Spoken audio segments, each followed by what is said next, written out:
गृहलक्ष्मी योजनेच्या माध्यमातून महिलांचा आर्थिक स्वाभिमान आणि स्वावलंबन वाढवण्यात कर्नाटक सरकार यशस्वी ठरलं असून या योजनेचे केंद्र सरकारच्या आयोगानेही कौतुक केलं आहे, असे माजी मंत्री लक्ष्मी हेब्बाळकर यांनी सांगितले. गुरुवारी शहरात पत्रकारांशी बोलताना त्या म्हणाल्या की कर्नाटकमध्ये गृहलक्ष्मी योजना लागू झाल्यानंतर एनडीए सत्तेतील अनेक राज्यांनी या योजनेचा आदर्श घेतला आहे. ನೋಡಿ, ಗೃಹಲಕ್ಷ್ಮಿಯ ಈ ಯೋಜನೆ ಇಡೀ ವಿಶ್ವದಲ್ಲಿಯೇ ಅತ್ಯಂತ ಮಹಿಳೆಯರ ಆರ್ಥಿಕ ಸ್ವಾವಲಂಬನೆಗೆ ಮಾಡಿದಂಥ ಒಂದು ಯೋಜನೆ ವಿಶ್ವದಲ್ಲಿ ಕರ್ನಾಟಕದಲ್ಲಿ ಗೃಹಲಕ್ಷ್ಮಿಯನ್ನ ನಾವು ಮಾಡಿದ ನಂತರ ಇಡೀ ಭಾರತ ದೇಶದಲ್ಲಿ ಎನ್ಡಿಎ ಒಕ್ಕೂಟ ಬಿಜೆಪಿಯವರು ಕರ್ನಾಟಕ ಮಾಡೆಲ್ನ ಉಪಯೋಗ ಮಾಡಿದ್ರು. ಬಹಳಷ್ಟು ಆರೋಪಗಳನ್ನು ಇತ್ತೀಚಿನ ದಿನದಲ್ಲಿ ಮಾಡಿದ್ರು. 5,000 ಕೋಟಿ ಇದು ಅದು ಇದು ಅಂತ ಬಹಳಷ್ಟು ಮಾತನಾಡಿದ್ರು. ಆದರೂ ಇವತ್ತು ಕೇಂದ್ರದ ಆಯೋಗವೇ ಇದಕ್ಕೆ ಒಂದು ಮೆಚ್ಚುಗೆಯನ್ನು ವ್ಯಕ್ತಪಡಿಸಿದೆ. ಮಹಿಳೆಯರ ಆರ್ಥಿಕ ಸ್ವಾಭಿಮಾನಕ್ಕೆ, ಆರ್ಥಿಕ ಸಬಲೀಕರಣಕ್ಕೆ ಇದೊಂದು ಕೊಡುಗೆ ಆಗಿದೆ ಅಂತ ಕೂಡ ಕೇಂದ್ರದಿಂದ ಬಂದಂಥ ನಿಯೋಗ ತಮ್ಮ ಒಂದು ರಿಪೋರ್ಟ್ನಲ್ಲಿ ಸ್ಪಷ್ಟಪಡಿಸಿದೆ. ಖಂಡಿತವಾಗ್ಲೂ ಕರ್ನಾಟಕ ಮಾಡೆಲ್ ಅನ್ನ ಬೇರೆ ರಾಜ್ಯಗಳು ಕಾಪಿ ಮಾಡ್ಕೊಂಡಿದ್ದಾರೆ. ಇದು ಜಗಜ್ಜಾಹೀರ. ಖಂಡಿತವಾಗ್ಲೂ ಬೆಳಗಾವಿ ಜಿಲ್ಲೆ ಬಹಳ ದೊಡ್ಡ ಜಿಲ್ಲೆ. ಈ ಜಿಲ್ಲೆಯಿಂದ ಸುಮಾರು 11 ಜನ ನಾವು ಕಾಂಗ್ರೆಸ್ ಪಕ್ಷದಿಂದ ಆರಿಸಿ ಹೋಗಿದ್ದೇವೆ. ನಮ್ಮ ಜಿಲ್ಲೆ ದೊಡ್ಡ ಜಿಲ್ಲೆ ಇರೋದ್ರಿಂದ ನಮ್ಮ ಜಿಲ್ಲೆಗೆ ಕನಿಷ್ಠ ಇನ್ನೂ 2 ಮಂತ್ರಿ ಸ್ಥಾನವನ್ನ ಕೊಡ್ತಾರೆ ಅನ್ನುವಂಥ ವಿಶ್ವಾಸ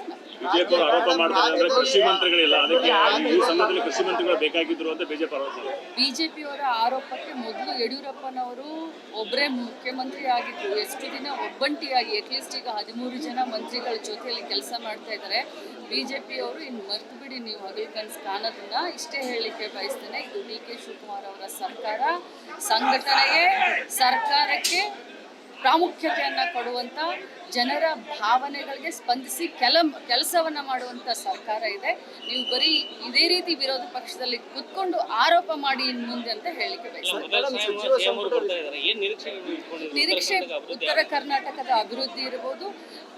ನಾನು ಒಂದು ಮಾತನ್ನು ಹೇಳಲಿಕ್ಕೆ ಬಯಸ್ತೇನೆ, 6 ವರ್ಷ ನಮ್ಮ ಪಕ್ಷದ, ಕಾಂಗ್ರೆಸ್ ಪಕ್ಷದ ಅಧ್ಯಕ್ಷರಾಗಿ ಇಡೀ ಕರ್ನಾಟಕ ರಾಜ್ಯಾದ್ಯಂತ ಏನು ಸಮಸ್ಯೆಗಳಿದ್ದಾವೆ, ಯಾಕಂದರೆ ಭೌಗೋಳಿಕವಾಗಿ ನಾವು ನೋಡಬೇಕಾಗುತ್ತೆ. ಉತ್ತರ ಕರ್ನಾಟಕ, ದಕ್ಷಿಣ ಕರ್ನಾಟಕ, ಕಲ್ಯಾಣ ಕರ್ನಾಟಕ, ಮಧ್ಯ ಕರ್ನಾಟಕ ಅಂತ ಹೇಳಿ ನಾವು ಭೌಗೋಳಿಕವಾಗಿ ನೋಡಿದಾಗ ಆಯಾ ಕ್ಷೇತ್ರಕ್ಕೆ ಅನುಗುಣವಾಗಿ ಆ ಒಂದು ಕ್ಷೇತ್ರವನ್ನು ಅಭಿವೃದ್ಧಿಪಡಿಸುವಂಥ ನಿಟ್ಟಿನಲ್ಲಿ ಮಾನ್ಯ ಮುಖ್ಯಮಂತ್ರಿಗಳು ಖಂಡಿತವಾಗ್ಲೂ ಸನ್ನದ್ಧರಾಗ್ತಾರೆ. ನಮ್ಮ ಬಯಕೆ, ನಮ್ಮ ಬೇಡಿಕೆ ಏನು ಅಂತಂದರೆ, ಬೆಳಗಾವಿ ನಮ್ಮ ಜಿಲ್ಲೆ ಕರ್ನಾಟಕ ರಾಜ್ಯದ 2ನೇ ರಾಜಧಾನಿ ಅಂತ ಹೇಳ್ತೀವಿ.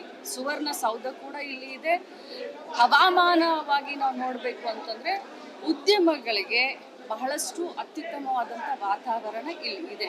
ಇದು ಬಾಂಬೆಗೂ ಹತ್ತಿರ ಇದೆ, ಗೋವಾಗೂ ಹತ್ತಿರ ಇದೆ.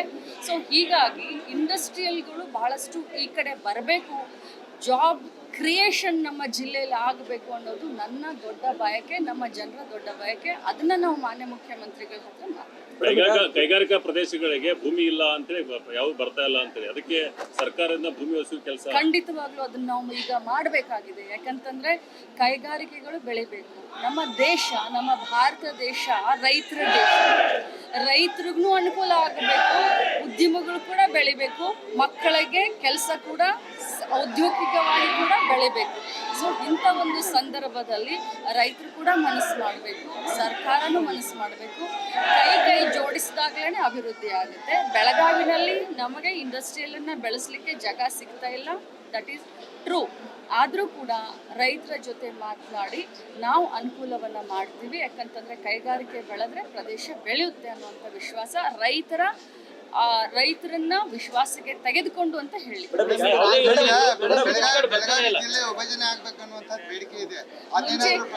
ಮುಂಚೆಯಿಂದನೂ ಕೂಡ ನಾನು ತಮ್ಮ ಎದುರುಗಡೆ ಹೇಳಿದ್ದೇನೆ, ಬಹಳ ದೊಡ್ಡ ಜಿಲ್ಲೆ ನಮ್ಮ ಬೆಳಗಾವಿ ಜಿಲ್ಲೆ. ಬಟ್ ಈಗ ಅದು ಅಪ್ರಸ್ತುತ. ಪ್ರಥಮ ಬಾರಿಗೆ ಅವ್ರು ಬರ್ತಾ ಇದ್ದಾರೆ. ಮುಂದಿನ ದಿನದಲ್ಲಿ ಖಂಡಿತವಾಗ್ಲೂ ಇದ್ರ ಬಗ್ಗೆ ಗೃಹಲಕ್ಷ್ಮಿಯನ್ನ ಬಹಳ ಅಚ್ಚುಕಟ್ಟಾಗಿ ನಿಭಾಯಿಸಿದ್ದೀರಿ. ಆದ್ರೆ ಕೊನೆ ಹಂತದಲ್ಲಿ ಎಲ್ಲೋ ಒಂದ್ ಕಡೆ ನಿಮ್ಮ ಹೆಸರನ್ನ ಕೆಡಿಸುವಂತ ಯತ್ನ ನಡೀತಾ ಇದೆ. ಇದು ವಿರೋಧ ಪಕ್ಷದವರು ಆರೋಪವನ್ನ ಮಾಡ್ತಾರೆ, ಏನು ತೊಂದರೆ ಏನಿಲ್ಲ. ಆದ್ರೆ ಸತ್ಯಾಸತ್ಯತೆ ಏನನ್ನೋದು ಅವ್ರಿಗೂ ಕೂಡ ಗೊತ್ತಿದೆ. ಮಸ್ರಲ್ಲಿ ಕಲ್ಲನ್ನ ಹುಡುಕುವಂತ ಪ್ರಯತ್ನ ಅದು ಸಿಎಂ ಅವರು ಬರ್ತಾರೆ, ತಾವು ಅದನ್ನ ಪ್ರಶ್ನೆ ಮಾಡಿ. संपूर्ण विस्तारामध्ये आपल्याला मंत्रिपद मिळणार का या प्रश्नावर लक्ष्मी हेब्बाळकर यांनी हा प्रश्न मुख्यमंत्री यांनाच विचारा असे उत्तर दिले. विनोद कोलकार, KMM मराठी, बेळगाव.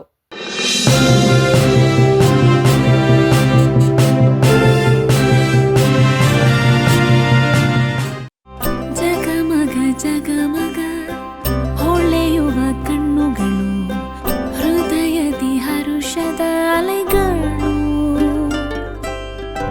ಬಂದಿದೆ ಶುಭಗಳಿಗೆ, ಪ್ರೀತಿಯ ಗಳಿಗೆ, ರೇಷ್ಮೆಯಲ್ಲಿ ಸುತ್ತಿದ ಸ್ವರ್ಣಗಳಿಗೆ. BS Channabasappa and Sons, The Textile Mall, Tilakwadi, Belagavi.